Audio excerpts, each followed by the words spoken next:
السلام علیکم دوستو۔ جب چنگیز خان کو اپنے داماد تفجار اور سالار پیلگوش کے مرنے کی اطلاع دی گئی تو اس کے دکھ اور صدمے کی کوئی انتہا نہ تھی۔ جس وقت اسے یہ اطلاع دی گئی تو اس وقت چنگیز خان کی بیٹی توبائی بھی اس کے پاس تھی اور وہ اپنے شوہر تفجار کے مرنے کا سن کر بڑی بری طرح واویلا کرتے ہوئے ماتم کرنے لگی۔ تو یہ صورتحال یقیناً چنگیز خان کے لیے ناقابل برداشت تھی۔ پہلے تو اسے اپنے سالار اربوش کا صدمہ برداشت کرنا پڑا تھا، اور اب اس کا بڑا سالار ہی نہیں، اس کا داماد تفجار اور بہترین سالار پیلگوش بھی مارے گئے تھے۔ کافی دیر تک چنگیز خان کی گردن جھکی رہی۔ اس موقع پر اس کے سالار، اس کے ارد گرد اور جو لوگ یہ خبر لے کر آئے تھے وہ اس کے سامنے کھڑے تھے۔ کچھ دیر تک تو ایسا ہی سما رہا، یہاں تک کہ چنگیز خان نے خبر لانے والوں کی طرف دیکھا اور پھر انہیں مخاطب کر کے کہنے لگا، پہلے یہ بتاؤ کہ پیلگوش اور تفجار کا ٹکراؤ کس کے ساتھ ہوا تھا؟ تو اس پر خبر لانے والوں میں سے ایک بولا اور کہنے لگا، خان اعظم پیلگوش نے نصف شہر کا محاصرہ کر رکھا تھا کہ اچانک مسلمانوں کا لشکر حملہ آور ہوا۔ پیلگوش نے اپنی طرف سے پوری کوشش کی کہ مسلمانوں کے اس لشکر کو پسپا کر دے، لیکن ان کے لشکر کا سالار ایسا خوفناک تھا کہ وہ ہماری صفوں کے اندر گھس کر پیلگوش تک پہنچ گیا۔ وہ پیلگوش سے ٹکرایا اور اس کی گردن کاٹ کر رکھ دی، اور پیلگوش کا خاتمہ کرنے کے بعد مسلمانوں کے اس لشکر کو خبر ہوئی کہ تفجار نے ایک لشکر لے کر نیشاپور کے باہر پڑاؤ کیا ہوا ہے۔ چنانچہ اس لشکر نے نیشاپور کا رخ کیا اور انہوں نے تفجار کے لشکر پر بھی اسی انداز میں حملہ کیا کہ جس انداز میں انہوں نے پیلگوش پر حملہ کیا تھا، اور وہی سالار کے جس نے پیلگوش کو ختم کیا تھا، وہی ایک بار پھر ہماری صفوں کے اندر جلغار کرتا ہوا اور ہمارے لشکر کا قتل عام کرتا ہوا تفجار کے سر پر جا پہنچا۔ تفجار صرف ایک لمحہ ہی اس کا مقابلہ کر سکا اور مسلمانوں کے اس سالار نے تفجار کی گردن بھی کاٹ کر رکھ دی۔ دوستو، چنگیز خان کچھ دیر تک تو غم میں ڈوبا رہا اور پھر آنے والے اس مخبر کی طرف دیکھا اور کہنے لگا، کیا یہ پتہ چلا ہے کہ حملہ آور مسلمانوں کے لشکر کا سالار کون تھا؟ تو مخبر جھٹ سے بولا اور کہنے لگا، خان اعظم، اس لشکر کا سالار وہی نظام الدین تھا۔ نظام الدین کا نام سن کر چنگیز خان ایک بار پھر گہری سوچ میں ڈوب گیا، لیکن اس موقع پر چنگیز خان کے قریب واویلا کرتی ہوئی اس کی بیٹی توبائی فوراً سنبھلی اور اپنے باپ چنگیز خان کو مخاطب کر کے کہنے لگی، اب میں اپنے شوہر کا انتقام خود لوں گی اور خود اس قاتل کی تلاش میں نکلوں گی اور دیکھوں گی کہ وہ ہمارے سامنے کیسے زیر نہیں ہوتا۔ چنگیز خان نے پہلے تو اپنی بیٹی کے سر پر ہاتھ پھیرا اور پھر اسے اپنے ساتھ لپٹایا اور اسے تسلی دیتے ہوئے کہنے لگا، بیٹی ایسی بات نہ کرنا، وہ سالار جو اس سے پہلے کراچا کے قبضے میں نہیں آیا، اور وہ سالار کے جسے اب تک جیسی برگا خان اور رولون اپنے سامنے زیر نہیں کر سکے، وہ سالار کے جس کا مقابلہ ایک سنی میں پیلگوش نہ کر سکا، اور وہ سالار کے جس کے سامنے تفجار ایک لمحہ بھی نہ نکال سکا، میری بیٹی اس کا مقابلہ تو کس طرح کرے گی؟ ٹھیک ہے، اب تک وہ ہمارے تین بڑے سالاروں اربوش، پیلگوش اور تفجار کو ٹھکانے لگا چکا ہے، اور اس میں بھی کوئی شک نہیں کہ وہ ہمارے نقصان کا باعث ہے، لیکن دیکھنا یہ بھی ہے کہ وہ کس پائے کا سالار ہے کہ جس کے سامنے ہمارا کوئی سالار ابھی تک جمع ہی نہیں۔ کراچا اس کے ہاتھ مرنے سے تو بچ گیا تھا، لیکن کراچا کو اس نے بدترین شکست دی تھی۔ برگا خان جو ماضی میں مجھے بھی شکست دیتا رہا، وہ بھی مسلمانوں کے اس سالار کے سامنے جم نہیں پایا، لہٰذا میری بیٹی تو اس کا سامنا کرنے کا ارادہ اپنے دل سے بالکل نکال دے۔ جائز سی برگا خان اور رولون ایک لشکر کے ساتھ اب بھی اس کی تلاش میں ہیں، جہاں بھی وہ ان کی گرفت میں آیا وہ اسے زندہ پکڑ کر میرے پاس لائیں گے، اور میں نے انہیں سختی کے ساتھ تاکید کیا کہ وہ اسے مارے نہیں بلکہ زندہ سلامت میرے پاس لے کر آئیں، کیونکہ جس سالار نے اب تک یہ کاروائیاں کی ہیں تو میں اسے ایک نظر دیکھنا چاہتا ہوں کہ وہ کس پائے اور کس معیار کا سالار ہے کہ جس کے سامنے ہمارا کوئی سالار جم ہی نہیں پاتا۔ اس کے بعد چنگیز خان واویلا کرتی ہوئی اپنی بیٹی کو تسلی دینے اور سنبھالنے لگا۔ دوستو، اب ایک طرف تو چنگیز خان فتوحات میں بری طرح مصروف تھا، لیکن دوسری طرف سلطان علاؤ الدین منگولوں کے ڈر سے ایک شہر سے دوسرے شہر کو اور ایک مقام سے دوسرے مقام کو کسی مناسب پناہ گاہ کی تلاش میں بھاگتا پھر رہا تھا۔ تو اسی گھبراہٹ میں ایک دن اس نے اجلاس طلب کر کے دریافت کیا کہ اب ان حالات میں کیا کرنا چاہیے۔ چنانچہ اس کے امراء اور لشکر کے سرداروں نے کہا کہ چونکہ سارے علاقوں کی حالت تو مایوس کن ہو چکی ہے اور دشمن بھی کم و بیش سارے علاقوں پر قابض ہو چکا ہے، تو اس لیے مناسب یہ ہوگا کہ دریا جیحوں کے جنوبی کنارے کے ساتھ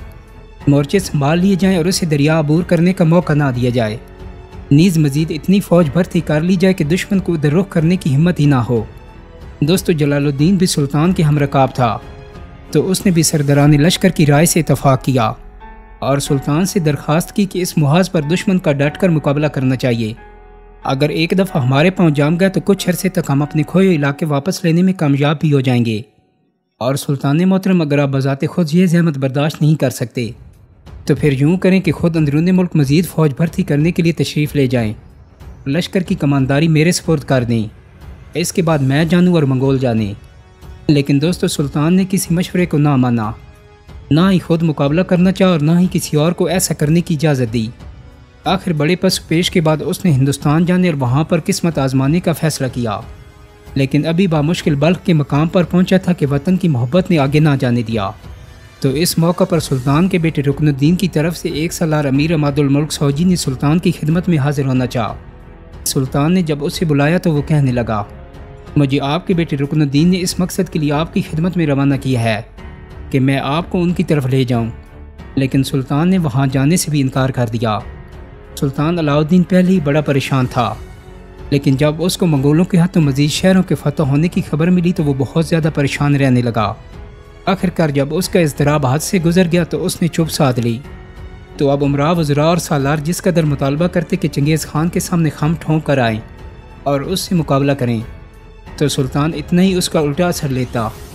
تو آخر سب نے مل کر یہ تجویز پیش کی کہ اب در بدر پھرنے سے سپاہی تنگ آ چکے ہیں، تو اس لیے بہتر ہوگا کہ قلعات کے قلعے میں جا کر پناہ لی جائے۔ دوستو یہ قلعہ مضبوطی اور وسعت میں اپنا ثانی نہیں رکھتا تھا اور قزوین شہر کے پاس ویلم کی پہاڑیوں میں واقع تھا۔ کہتے ہیں کہ قلعہ کی دیوار کی حدود 7 میل کے لگ بھگ تھی۔ تو اب بادل نخواستہ سلطان ادھر کو روانہ ہوا کہ قلعہ کا معائنہ کر کے دفاع کے ضروری انتظامات کر سکے، لیکن وہاں پہنچ کر جب قلعے کو ادھر ادھر سے دیکھا تو اسے غیر تسلی بخش پا کر دوبارہ نیشاپور کا رخ کیا۔ لیکن اسی دوران سلطان کو یہ اطلاع بھی موصول ہوئی کہ 30,000 منگولوں کا ایک لشکر دریائے آمو کو عبور کر کے اس کے تعاقب میں چلا آ رہا ہے۔ تو یہ خبر سن کر خواجہ شاہ بدحواس ہو کر وہاں سے نکل کر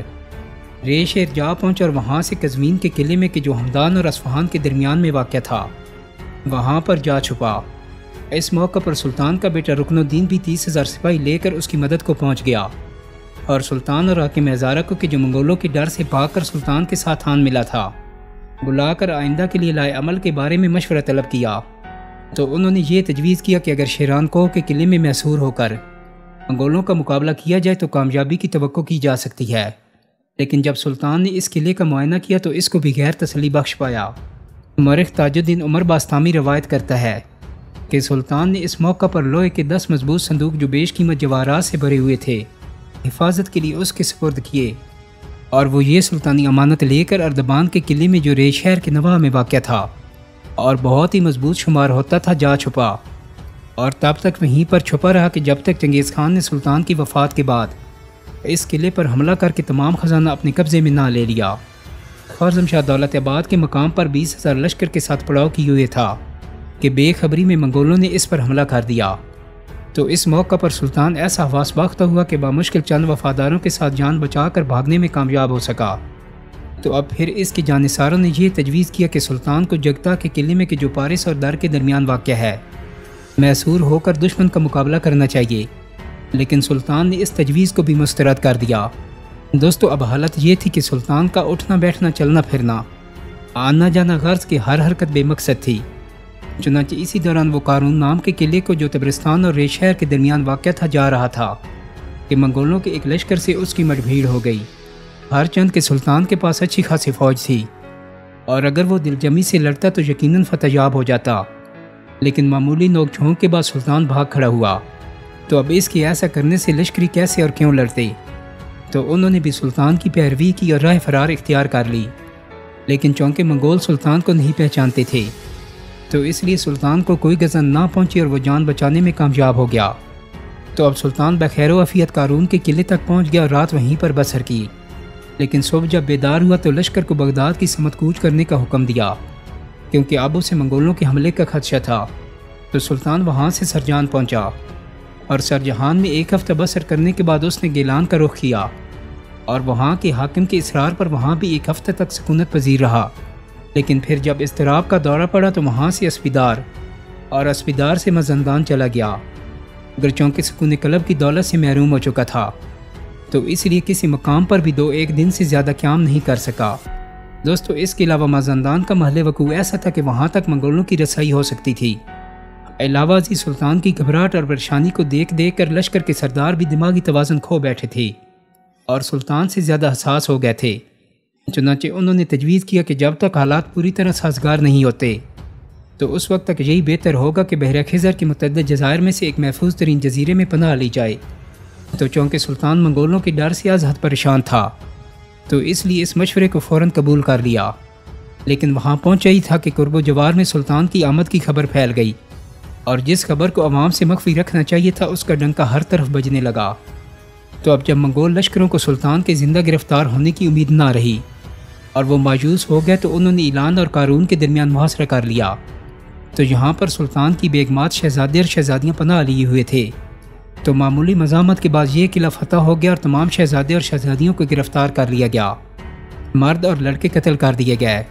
اور عورتیں اور لڑکیاں منگول سرداروں کو بانٹ دی گئیں۔ تو جب یہ افسوسناک خبر سلطان کو ملی تو شدت رائن سے ایسا سخت دھچکا لگا کہ صاحب فراش ہو گیا اور چند دن کے اندر ہی فوت ہو گیا۔